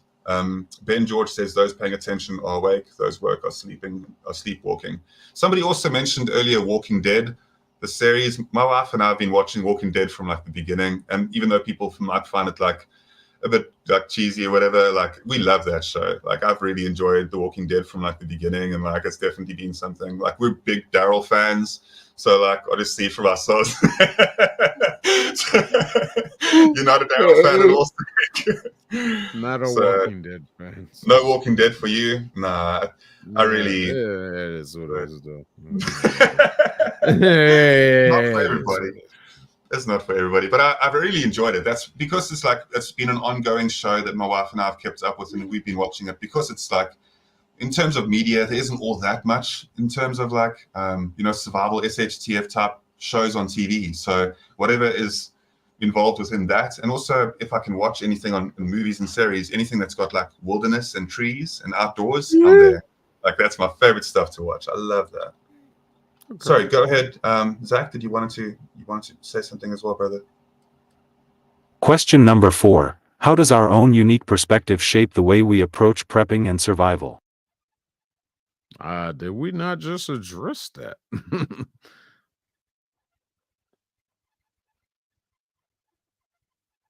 I think we really just addressed that. How does our own unique perspective? Yeah, the way we take how what we think is the way that we feel we will survive, definitely will shape the way we approach prepping and survival. Yeah. Some people are going to do this. They're going to be like, oh, I need to get this and that. Or other person will be like, well, I think I need to get this and that. And you might have people that bump heads. You might have preppers that bump heads. They'll be like, oh, well, you should get this. But like, well, you should get this. And then it's like, we're bumping heads. I'm going to do it my way. You do it your way. Whatever. We'll meet in the middle. See who's still alive. How do I want to say this properly? Only the strong will survive. And I think that's just where we're going to be left at in that situation. Whether it be you did the right thing or I did the right thing, but whoever had the better idea, we don't know what kind of effect we're going to be hit with. We don't know what's going to cause that initiating incident to where we have to even think about this. But it's definitely great to be prepared. So, yeah, I say be prepared for everything. And your way might be better than somebody else's, or their way might be better than yours. But either way, at least you tried. Yeah. So strength when you say that, the strong survive, strength is covered in a lot of different ways. I think that willpower is such a good strength as well. I think that having the capability to interact with others, to bring people together is a strength. I think that Zach, having like the chat we've got now and having like your channel and bringing people together in that way is an enormous strength. Being able to actually be a center point for other people to gather and communicate around the way that we do now, people in the chat. That's one of the strongest things that a person can do, because not everybody's willing to put their neck out there and to create like a YouTube channel or whatever and to host like live streams. That takes a certain like personal characteristic as well. And when you can bring people together in that way, those same people that you brought together, I firmly believe, because of your mindset and because of the way that you have heart. I think, and I've said this in the beginning of the stream as well, I would much rather spend time with you, and I genuinely mean this. That's why I said having integrity and being honest, right? I'd much rather spend time and have you as part of my community for the rest of my life, because you're ready before things kind of, even if things are completely run awry, if everything falls apart. I'd rather have somebody like you right by my side for the rest of eternity, as long as we're going to live, because before things kind of went bad, you had the knowledge and willpower and the insight to actually like be somebody that is into preparedness, and realize that on an extremely important level, like that you took what it takes to also like do the things which we're all doing as well, to pull people together as well, and to expand on your own knowledge base. And the types of conversations and the types of interactions and the way that you input onto other people's live streams as well shows me your level of care for fellow human beings. And I would take that to the bank any day over other people when it comes to like I'm already very well equipped in terms of my self-defense. I don't need other people in terms of that to like, I don't need to lean on that too heavily. What I need is friendship. What I need is people that I can actually like spend time with, that I know that aren't going to like do me in. And I know that maybe I'm wrong about this, but I think that I can trust you, Zach. And I think that trust and that strength within that is so much more special and more powerful than I'll go one-to-one, like with a lot of different types of people and stuff. And I don't mind doing that, like in a physical confrontational situation if I needed to. But like that's handled. You hear what I'm saying? Like what isn't handled is having people that I can spend just time with, chilling and just like getting to know more, and like just sharing ideas and speaking about like fun stuff, and like that is special. So when I speak about different unique perspectives and how we can come across with these as well, I'll say that like it's up to each of us as well to bring that, our personality, and to just be honest and open with each other, so that our uniqueness can be carried across. Because a lot of the time we're told by the media and like the greater, like, Hollywood, like whatever that's out there, that basically and told by our government specifically as well, that we're all the same and that there's nothing really unique to us and all that, which is such a lie. Because the more time that we get to know each other, that's why I said my wife and I have been together for 12 years. Every day I'm still learning something new about her. And like, you hear what I'm saying? Like when it comes to people and their dynamics and the type of ways that they are together, like I think that that's a beautiful thing. I think that there's an amazingly big point to be made within strength. And it does seem like I'm rambling, and I am, but that's okay, because that's what I do. That's like part of who I am as well. And I definitely think that that's one of my strong points, is I can ramble. I've actually in my later life had to learn to be more concise and learn to when to shut up. And some of you might be thinking now, stop talking about this already, or whatever, or might be irritated by my voice that it sounds similar to Elon Musk's. I'm sorry, but like, I wish Wizard was here. He'd have a bit of a laugh at my expense as well. Yeah, like I just think it's important for us to bring our strengths across, and I really love these type of topics. So thanks for providing a platform for us to do so, Zach. Yeah, I wouldn't say you're rambling. I say you're just speaking from the heart, man. That's rambling. I've had a lifetime of people telling me to shut up, brother. Like, so, like, don't get me wrong when I say that. Like, I really appreciate you saying that. That's so kind of you. Thank you for saying so. Is that sick? I really appreciate that. But no, you got this stuff on your mind, man. You got to get it out there. I mean, yeah. That's the beautifulness of the platform of the YouTube, and we're doing it on the great channel of Unique Prepping. Yeah, get it out there, man. Yeah, I love letting other people talk too, though. So like, if I hear myself talking too much, I feel like conviction, because it's like I want other people's opinions and stuff, too. I see Zach, you're like, no, just shut up, shut up, God, and just keep on talking.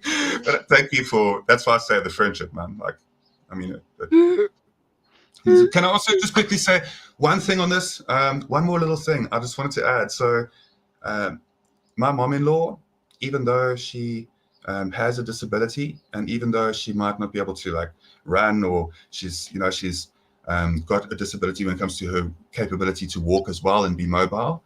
And even though she does, her strength is that she can calm people down. And I'm saying everybody's got these different unique talents, right? It's great. But her strength, and I've lived with my mom-in-law in the same property for 12 years, my mom-in-law, right? A lot of people would think about that and be like, no way. That has taught me so much, because you learn from the people that you disagree with sometimes. You don't learn from people who yes man you all the time. And she's taught me so many different lessons, because I've been willing to shut up at times and just be like, even though I had such a different point of view on it, and even though I don't always like her, I love her. And that means more than anything else. But I'm trying to explain something where, because even though she has a disability, her capability to calm people down underneath fire when they're stressed, when they've got anxiety, is so powerful of an ability, right?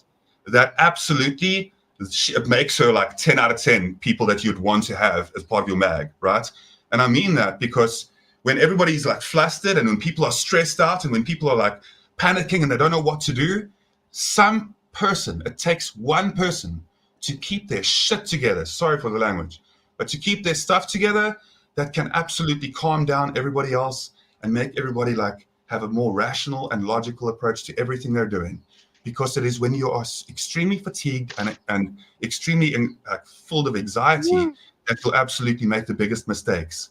So when it comes to uniqueness and our unique approaches, don't look at somebody in their current condition and their physical form, whatever the hell the case is, and value them on that 0 to 10 levels, scale them, because they might not have the same strengths as you. You hear what I'm saying? Like, it's about different capabilities that we bring to the table, and absolutely community. And I'll preach that till my dying day, because I firmly believe in that.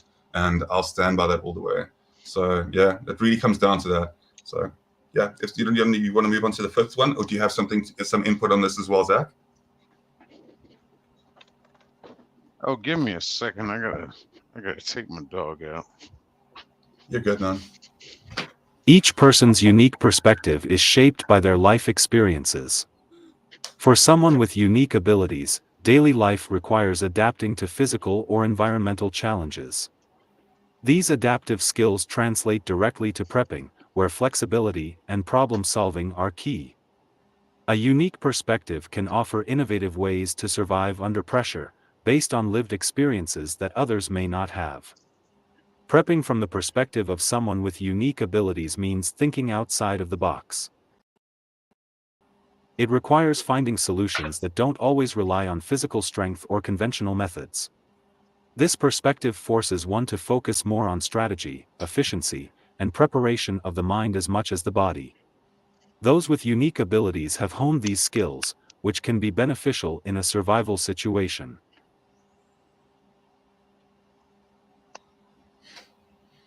Our personal Yes. circumstances influence the way we prioritize certain aspects of prepping. For example, someone with unique abilities may place more emphasis on energy conservation and accessibility, while someone without those challenges may focus more on physical endurance. Both perspectives offer valuable lessons to the other, creating a more rounded preparedness approach. We also prepare differently based on our emotional and mental experiences. Someone who has faced adversity, regardless of their physical abilities, may be better equipped to handle stress and uncertainty. This mental toughness is a significant advantage when prepping for difficult situations. Yes. Our perspective shapes the tools and methods we choose to use. What works for one person may not work for another, and that's where the value of diversity in perspective comes in. By sharing our unique viewpoints, we can help others expand their own prepping strategies. UP out.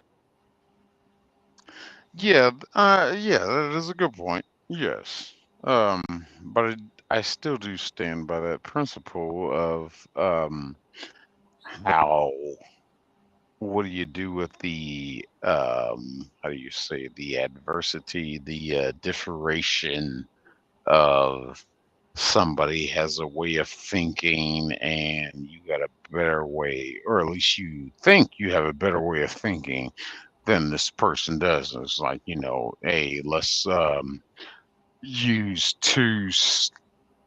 rocks to start a spark and create a fire. I'm like, no, let's use twigs.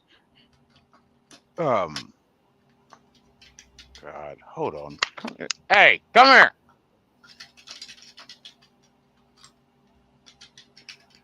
This dingo dog.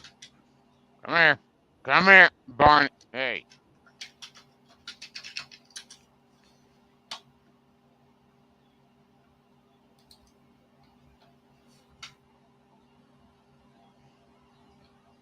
I gotta go back inside and mute. I think he's trying to take a poop.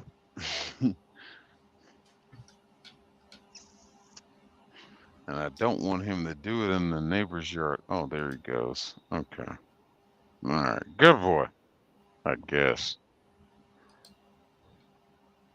You're halfway.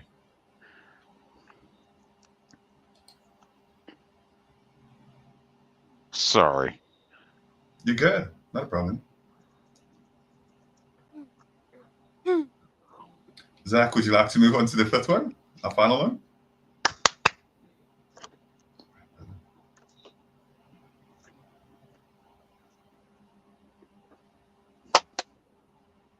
Would you like me to floor this question first? Question number 5. What are some of the biggest barriers to embracing different perspectives, and how can we overcome them in our community? Ooh, So, good question. yeah. Well, that question, as soon as you see it, makes a person think about judgment, right? The biggest barriers to embracing different perspectives is judgment, is fear of believing that other people, believing that other people have valid opinions and experiences, and realizing that a loss of ego and a loss of kind of that egotistical approach where we believe that we're always right and that we rely on our own kind of our own set of beliefs, predetermined beliefs as well. Embracing different perspectives, I think, is extremely important because it allows us to interact and create bonds and relationships with other people. Because if you don't, and if you don't have, yeah, absolutely, that's true. I say ego-based behaviors play a big role. It's raw culture. Good point there too. So when it comes to that, it's important to kind of allow yourself to learn from others and to realize that. And I think that also sometimes comes with age and maturity, not even always age, but more just emotional maturity. Speaks to a certain level of a person's ability to accept others and to realize that we're not the center of the universe, that there are other things and that other people's opinions and their perspectives do count as well.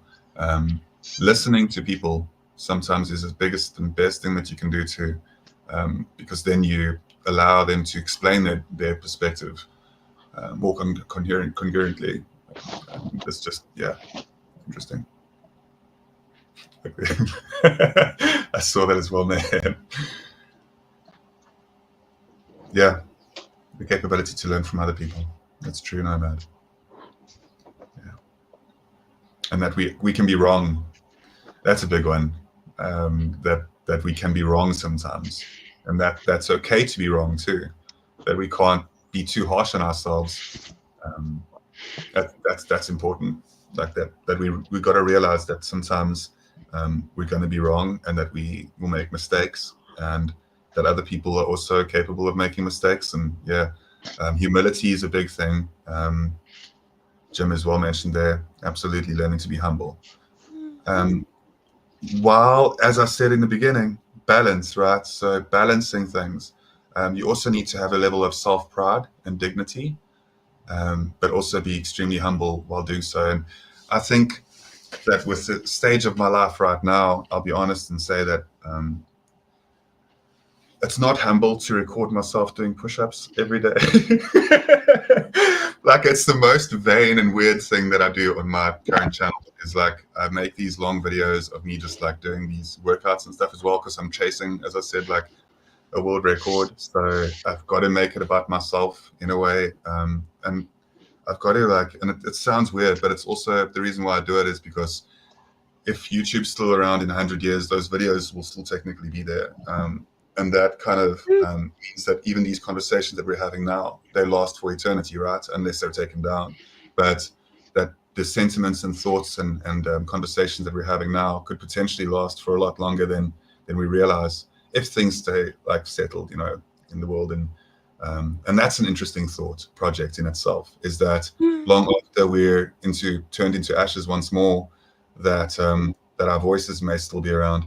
Quickly on that note, if all people passed away, that the last remnants of humanity would be wild parrots, because parrots, in the birds in nature, have the ability to mimic human voices, right? And they can sometimes pass it down through generations, so they can pass it down to their young.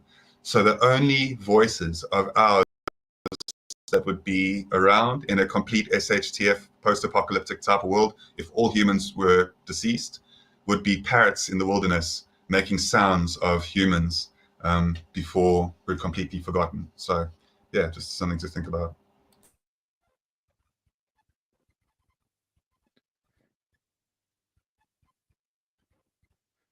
Biggest barriers. I think I have to go with misunderstanding, and of course, like we was talking before, the simple fact of that, yes, somebody wants to do something one way, and they want somebody else wants to do it the other way. I think that's probably the biggest barriers. The difference of how a side thinks of how to handle the situation the best way, and you're going to have difference come in all the damn time. I think that's a pretty big barrier. Just people not agreeing with each other. How can we overcome them in our community? Eh, that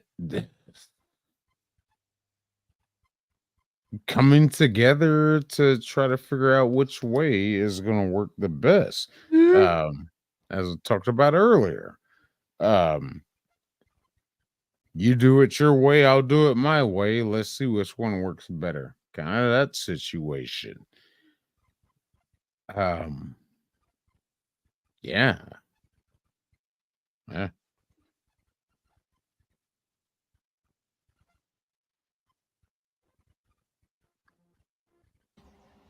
One of the biggest barriers to embracing different perspectives is bias. Many people have preconceived notions about what prepping should look like, and these biases often exclude those with unique abilities. Overcoming this requires conscious effort from the community to be open-minded and recognize the value that every individual brings to the table. Lack of representation is another barrier. When people with diverse backgrounds and abilities aren't visible in the prepping community, their perspectives are easily overlooked. We can Well, in overcome this, this by seeking out elevating voices that are often left out of the conversation. This creates a more inclusive environment where diverse experiences are shared and valued. Fear of change or the unknown also prevents people from embracing different perspectives. Many prefer to stick to familiar methods, even when new perspectives might offer better solutions. To overcome this, we need to foster a culture of learning and growth within the prepping community. Encouraging experimentation with new strategies helps break down these fears. A lack of communication can also serve as a barrier. When diverse groups don't engage with each other, valuable insights are lost. We can address this by creating spaces, both online and offline, where people from all walks of life can share their experiences. Open dialogue ensures that a variety of perspectives are heard. Overcoming these barriers requires patience and empathy. Understanding that people come from different backgrounds and face different challenges is key. By fostering a community that values all perspectives, we can build a stronger, more united front in the face of any challenge. UP out. well, when you're seeing that people are invisible in the prepping community, I mean, like, are they making themselves invisible, or are they choosing to be invisible, that they're not really present um in the community itself? um but I do see what you're saying there about everybody trying to come together to create a unification that really does need to be made. We all come together, man. Fucking almost said it there. But we do need to come together and create some kind of unity. But if you have the ones that don't want to be present, yeah, they're gonna be invisible. Uh Forget about them. Let them survive on their own. I think we can only do the best that we can do for ourselves. And leave it at that. And then when you have the outsiders that come in trying to say, "Oh, help me, help me, help me," it was like, I warned you about this 2 years ago, a year ago. Da, da, da, da. You saw what I was doing. You saw I was getting ready for all this. Here. Like I said before, here's a couple cans. Leave me alone. I'm going to lock down. And I think it should be at that. I really do. I got no time for you. I just don't. I got ready. You should have. What is that story? Where the squirrel was preparing for the winter, and there was another animal that wasn't.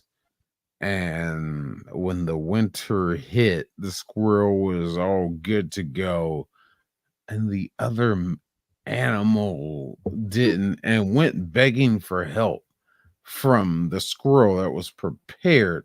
Wow, I'm trying to remember that story. It was called something specifically. Nutkin. Is that it? Yeah, Nutkin. The Yeah. tale of Squirrel Nutkin. Like you can. Yeah, it's like one of those situations.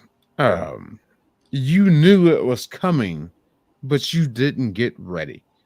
So there you are. Sorry. Sorry, not sorry, sort of say. Yeah. Oh, sorry. You're good, man. I'm trying to keep my brew covered. I'm trying not to drink on camera That's perfectly. I'm sure that Zach's fine with you, bro. It's fine. Like I also enjoy. Any final thoughts? Yeah. No, he runs a family-friendly show here. Sorry, Zach, you said finding faults. Could you repeat that? What you said there? Any final thoughts? Oh yeah. Thank you. Sick, do you want to go first, and then I'll lead after you? Well, go after you. You want me to is that it? That's your final thoughts? As we come to the conclusion, it's clear that viewing the world through different perspectives is not just valuable, it's essential. Each of us brings something unique to the table, whether it's our life experiences, our abilities, or the way we handle challenges. Prepping isn't a one-size-fits-all journey, and by embracing a wide range of viewpoints, we ensure that we are all better prepared for whatever comes our way. We've seen how inclusivity strengthens our community. When we recognize the importance of different perspectives, we create a prepping environment where everyone is valued. Whether someone has unique abilities like myself, or comes from a different cultural background, their insights and experiences are powerful tools in survival. By bringing these perspectives together, we become stronger, more united, and more resourceful. Yeah. Empathy has been a recurring theme throughout this episode, and it is a crucial part of building a successful prepping community. When we understand and value the experiences of others, we create a space where all voices are heard. This inclusion not only helps us prepare more effectively, but it fosters unity. Prepping is not just about having the right tools, it's about having the right mindset, and empathy is key to that mindset. We've also discussed the barriers that often prevent us from embracing different perspectives. Biases, fear of the unknown, and a lack of communication can limit our growth as a community. However, by addressing these issues, we can break down the walls that divide us and build a prepping network that includes everyone. Throughout this episode, we've highlighted how unique abilities can actually be a huge asset in the world of prepping. My cerebral palsy has given me skills in adaptability and problem solving that are vital in survival situations. It's a reminder that no matter our circumstances, we all have something important to contribute. By sharing our unique perspectives, we help each other become more resilient and prepared. As we wrap up today's episode, I encourage you to continue thinking about the importance of different perspectives in prepping and in life. Together, we can build a community that supports and uplifts one another. Please like, subscribe, comment, and share this video. I love you all, and I'll leave you with this verse from the KJV, "Iron sharpeneth iron, so a man sharpeneth the countenance of his friend." Proverbs 27 verse 17. So before we jump off, if I can just have 2 minutes quickly, Zach, I really appreciate that sentiment too, and absolutely stand with you. I look forward to having you on my channel as well. I'd like to do that. I think that would be important as well, bringing that unique perspective as well. I think that that's really a great thing to have in a community. And just as final thoughts, I really thank everybody for sticking with us as well in the chat and interacting with us the way that you have. It's been great. Thank you. Amazing to meet you, Sick. I'll definitely be following your channel closely as well and check out your content. I'd like to, if you were interested as well, you could absolutely come and drop out for a live on my channel too. I'd love that. But yeah, I think, and once more, your studio looks amazing. The setup that you got there, Sick, looks so good. I love it. Really awesome. Oh, you should see my studio. All right, brother. I look forward to it. I really do. And yeah, so thank you so much, Zach, for being who you are. And just stay excited and keep that fire burning when it comes to preparedness. That's what we should always do, is just change things as time goes forward as well, and keep things fresh. But thank you from myself, and thank you from here, this little corner of South Africa. And yeah, just stay safe and stay alert, everybody. Thank you, Zach. Thank you, Sick. My final thoughts, if y'all know me, you know me. I'm not a religious man. I will not hold anybody. I will not hold it against them for being religious. But when the crap hits the fan, you gotta take care of one person. There's only one person that's gonna help you. That's yourself. Not saying don't have faith in a higher power. I'm not saying that. Have it all you want. But when the crap hits the fan, you need to make sure you're taking care of yourself. This whole the thing of prepping, at least have something set up, at least have something ready to go, something that'll hold you over at least for a week or two, or maybe 3, at best a month. I mean, these non-perishable canned goods can last up to 2-3 years, 4 maybe. Get you a portable propane grill. If you have gas powered stoves in your home, that's also awesome. But just always prepare for the worst, because you are the one that's going to have to take care of this situation. You are the one that's going to have to look after yourself. You are the first line of defense. So people, please be ready for anything that might happen. Have some, at least food, at least food. But y'all know what it is, man. Y'all, yeah. I know I know all y'all know better than this. Know better. Know better. And if you don't know better, know betterer. All right, be ready for the worst. Specifically right now, absolutely right now, before the end of next year. Right now is such an extremely important time of our lives as well. So just stay ready. Absolutely sick. And thank you, Zach. I'll chat to everybody soon. And it's been 2 hours, felt like 20 minutes. Like, it's been really fun. I've enjoyed it quite a lot. So thank you to the panel and thank you to the chat. I'll see you soon. Get ready for my outro, Guardian. I look forward to it. Hey community, Unique Prepping has partnered up with Hunter Brothers Coffee. It's a veteran-owned coffee company out of Pennsylvania. They sell across the world, and have light, medium, dark roasts, ground or whole beans, and even flavored coffee. If you like to order coffee, use my link in the description of this video or go to my LinkTree. At checkout you'll get a 9% discount. Order you some coffee and help support veterans in need and help get service dogs as well. Thank you, and let's help our veterans since they helped keep our country safe.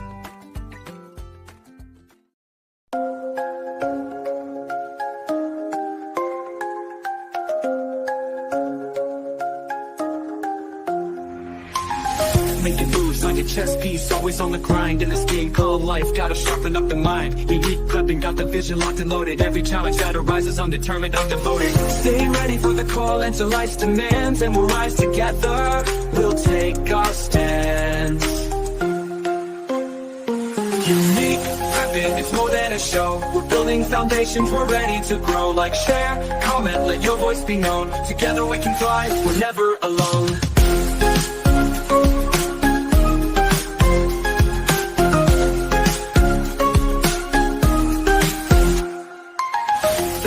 Every view, every like you support is the fire that keeps me hyped. Comment, depth, and insight, share the vision wide. This community's growing and we'll ride this tide. So go ahead and subscribe, don't miss a beat. Tune in next time, let's make this complete. Unique prepping, it's more than a show. We're building foundations, we're ready to grow. Like, share, comment, let your voice be known. Together we can thrive, we're never alone.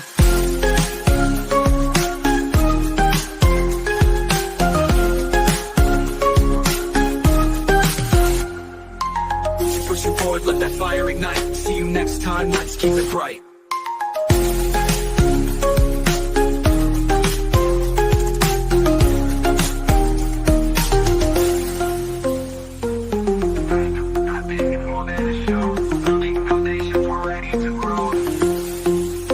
Like, share, comment.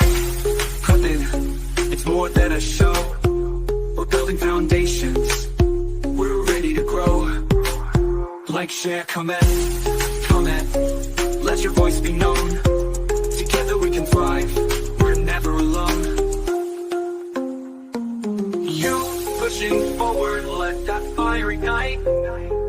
See you next time, let's make this complete. Unique prepping, it's more than a show. We're building foundations, we're ready to grow. Like, share, comment, let your voice be known. Together we can thrive, we're never alone. Never alone. Never alone. Keep pushing forward, let that fire ignite. See you next time, let's keep it bright. Yeah. Let that fire ignite. See you next time, let's keep it bright. Blessed are the peacemakers, for they shall be called the children of God. Matthew 5 verse 9 KJV.